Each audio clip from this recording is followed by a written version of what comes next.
अपनी बात रखने का आपने मौका दिया, परंतु मुझे बेहद निराशा हुई जब राज्यपाल महोदय से जिस तरह से एक सब कमेटी से मिथ्या तथ्यों के आधार पर तैयार कराकर कैबिनेट से पास कराकर महामहिम से यहां पढ़वाया गया। न तो उस अभिभाषण में कोई सही बात थी, और सबसे बड़ी निराशा तब हुई कि आने वाले जो आपकी सरकार के 2.5-3 साल बच रहे हैं उसमें क्या विजन है, इस साल क्या विजन है, क्या राजस्थान में नया करने जा रहे हो, कहीं कुछ भी नहीं है, कोई दिशा नहीं। जबकि अभिभाषण का भाषण वो होता है कि जिसमें सरकार क्या करने जा रही है, क्या उसका विजन है, वो होना चाहिए। अनुसूचित जाति जनजाति के लिए इस अभिभाषण में कुछ भी नहीं कहा गया कि उनके लिए क्या योजनाएं आ रही हैं, कैसे उनके लिए नए द्वार खोले जा रहे हैं, कहीं कोई जिक्र नहीं। इस अभिभाषण में 168 बिंदु पर पंचायतों के बारे में बताया गया कि 94 पंचायत समितियां बना दी, 3500 नई ग्राम पंचायतें बना दी, जिससे कि छोटी इकाइयां होगी, ज्यादा विकास होगा। पर यह आप ही की सरकार थी जिसने जिलों को खत्म करने का काम किया, उनकी नवजात हत्या आप लोगों ने की, और साथ ही सुजानगढ़ सहित 3 जिलों की भ्रूण हत्या भी आप ही की सरकार ने की है। क्या तब वो छोटी इकाइयां नहीं हो रही थी? क्या तब नई छोटी प्रशासनिक इकाइयां गठित नहीं होगी? कहना अलग, करना अलग, कथनी और करनी में जो अंतर है वो साफ आप लोगों का दिख रहा है। किसानों की एक बात प्रदेश में आज कि किस तरह से किसान अभी यूरिया के लिए, डीएपी के लिए लाइनों में लगा है, किस तरह से वो परेशान हुआ है, ये पहले कभी नहीं हुआ जितना इस पिछले साल किसानों के साथ अन्याय हुआ है। सुबह से लेकर शाम तक यूरिया डीएपी के लिए लाइनों में खड़े रहे पर उनको मिली नहीं।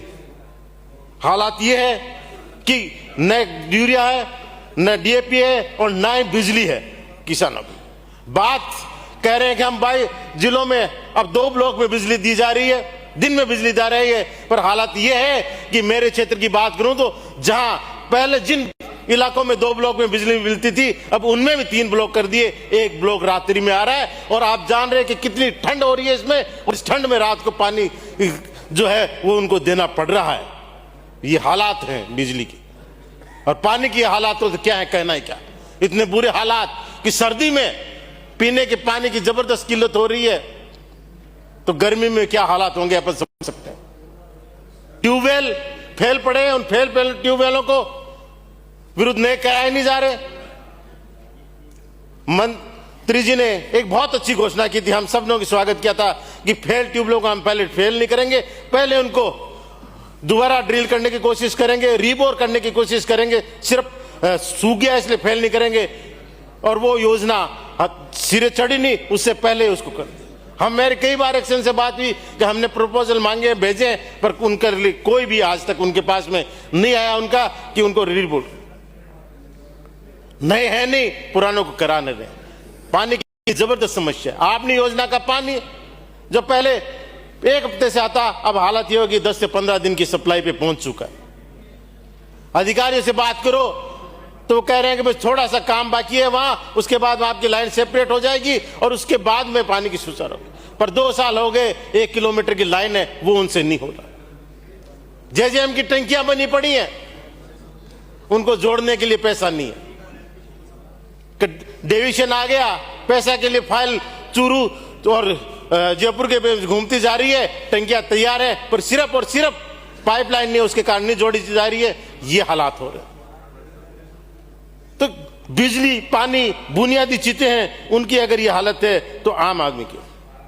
बिंदु संख्या 22 में कहा है कि 185 महाविद्यालयों के भवनों का हमने लोकार्पण किया है। ये कौन से भवन है? ये वो भवन है जो पिछली सरकार में बने थे, तो और उनका अब लोकार्पण आप लोगों ने किया है। लेकिन साथ में ये बता दें कि आपने कितने भवनों को तैयार कराया, कितने आप लोगों ने कॉलेज खेले, कितने भवन बनाए, उनका कोई जिक्र नहीं है।